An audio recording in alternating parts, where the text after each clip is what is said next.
आंचल और आदित्य दोनों ही एक ही कंपनी में काम करते थे। आंचल मार्केटिंग एग्जीक्यूटिव थी, जबकि आदित्य सेल्स मैनेजर था। दफ्तर में रोज उनकी मुलाकात होती थी, मगर दोनों ने कभी एक दूसरे से बातचीत नहीं की थी। एक दिन आंचल को अपने नए प्रोजेक्ट के लिए आदित्य की मदद की जरूरत पड़ी। वह साहस जुटाकर आदित्य के केबिन में गई और बोली, क्या आप मेरे प्रोजेक्ट में मेरी मदद कर सकते हैं?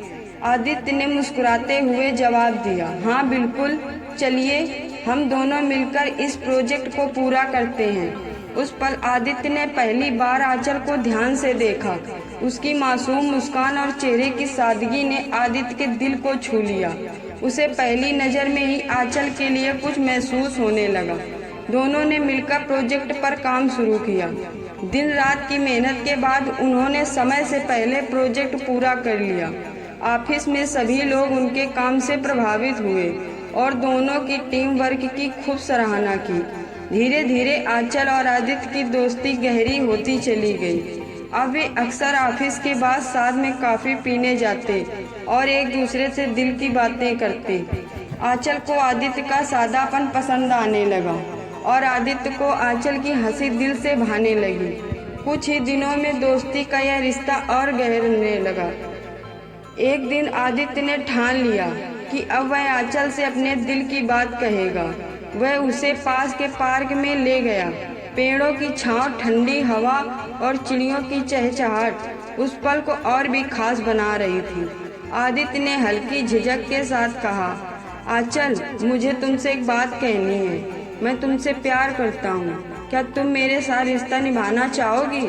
आंचल ने आदित्य की आंखों में देखा। वहाँ सच्चाई और अपनापन झलक रहा था। वह मुस्कुराई और बोली, हाँ आदित्य, मैं भी तुमसे प्यार करती हूँ। मैं तुम्हारे साथ रिश्ता निभाना चाहती हूँ। इतना सुनते ही आदित्य की आंखों में चमक आ गई। दोनों ने एक दूसरे को गले से लगा लिया।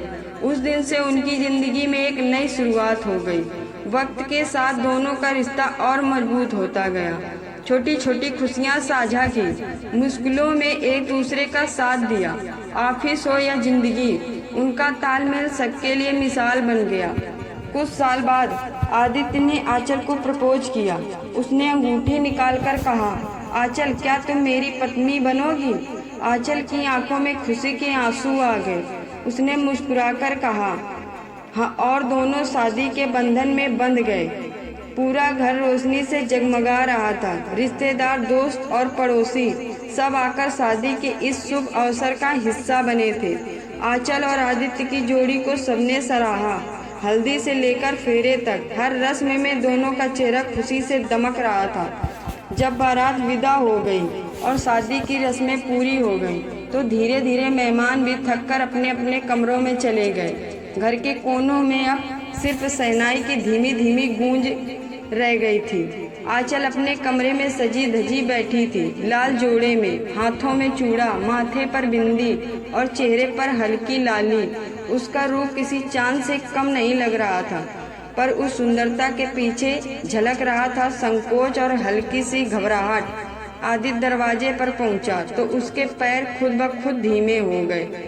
आज तक उसने आंचल को ऑफिस में, कॉफी शॉप पर या पार्क में ही देखा था, पर आज उसकी पत्नी के रूप में देख रहा था।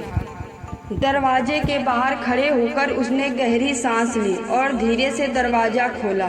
कमरे में गुलाब और चमेली की खुशबू बिखरी हुई थी। मेज पर रखे दिए और मोमबत्तियां कमरे की सुनहरी रोशनी दे रहे थे। आंचल ने शर्म से नजरें झुका ली। आदित्य ने धीरे से दरवाजा बंद किया और हौले हौले कदम रखते हुए उसके पास पहुंचा। आंचल, आदित्य की आवाज में अपनापन और हल्की घबराहट थी। आंचल ने चुपचाप सिर झुका लिया। आदित्य ने मुस्कुराते हुए कहा, तुम्हें पता है, मैं अभी भी विश्वास नहीं कर पा रहा कि तुम मेरी पत्नी बन गई। आंचल हल्की हंसी दबा न सकी। उसके गाल गुलाबी हो गए। आंचल, तुम नर्वस मत हो। आज की रात हमारे लिए नई शुरुआत की रात है।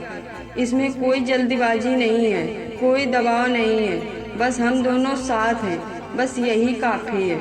आंचल ने पहली बार उसकी आंखों में देखा। वहाँ सिर्फ प्यार और विश्वास झलक रहा था। आदित्य ने जेब से एक छोटा डिब्बा निकाला उसमें एक सुंदर सी अंगूठी थी। यह तुम्हारे लिए शादी की निशानी तो ही है, लेकिन मेरे दिल की पहचान भी है। आंचल ने कांपते हाथों से अंगूठी ली और मुस्कुराकर बोली, ये तो मुझे हमेशा तुम्हारी याद दिलाएगी। फिर आदित्य ने धीरे से उसका हाथ थाम लिया। उस स्पर्श में कोई जल्दबाजी नहीं थी, बस एक गहरी गर्माहट थी। कुछ देर दोनों चुप बैठे रहे, बस घड़ी की टिक टिक टिक और बाहर से आती शहनाई की आवाज़ ही सुनाई दे रही थी। आंचल बोली, आदित्य मुझे थोड़ी घबराहट हो रही है। आदित्य ने मुस्कुराकर कहा, तो चलो पहले घबराहट दूर करने का एक खेल खेलते हैं। खेल? आंचल ने हैरानी से पूछा। हाँ, आदित्य बोला, मैं तुमसे 5 सवाल पूछूंगा और तुम्हें सच सच जवाब देना होगा, फिर तुम्हारी बारी होगी। आंचल ने हल्की मुस्कान के साथ हामी भर दी। आदित्य ने पहला सवाल किया, आंचल तुम्हें पहली बार मुझ में क्या अच्छा लगा था? आंचल ने हंसते हुए कहा, तुम्हारी सादगी और वो जो हमेशा मुस्कान रहती है तुम्हारे चेहरे पर। दूसरा सवाल, अगर मैं कभी गुस्सा करूं तो तुम क्या करोगी? मैं चुप रहूंगी और इंतजार करूंगी कि तुम खुद हंसकर गुस्सा भूल जाओ।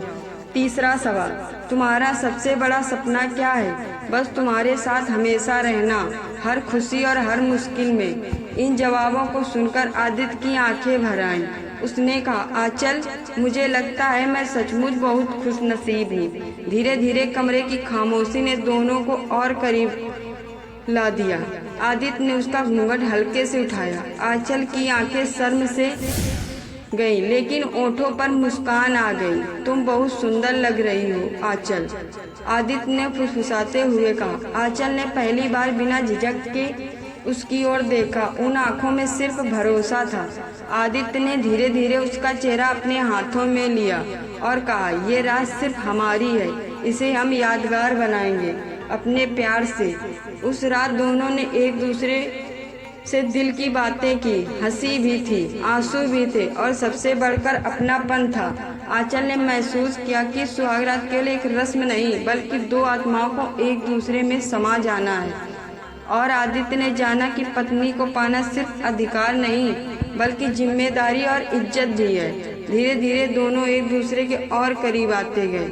हाथ थामने से लेकर दिल थामने तक का सफर उसी रात पूरा हुआ। जब सुबह की पहली किरण कमरे में आई तो दोनों एक दूसरे की बाहों में थे। आंचल ने आंखें खोलते ही आदित्य को देखा और मुस्कुराई। आदित्य ने कहा, गुड मॉर्निंग मिसेज आदित्य। आंचल शर्माते हुए बोली, गुड मॉर्निंग। दोनों ने महसूस किया कि आज से उनकी जिंदगी बदल चुकी है। अब वे सिर्फ पति पत्नी नहीं, बल्कि एक दूसरे की दुनिया बन चुके थे। उस सुहाग रात ने उनके रिश्ते में गहराई और अपनापन भर दिया। वो रात सिर्फ एक परंपरा नहीं थी, बल्कि प्यार की पहचान थी।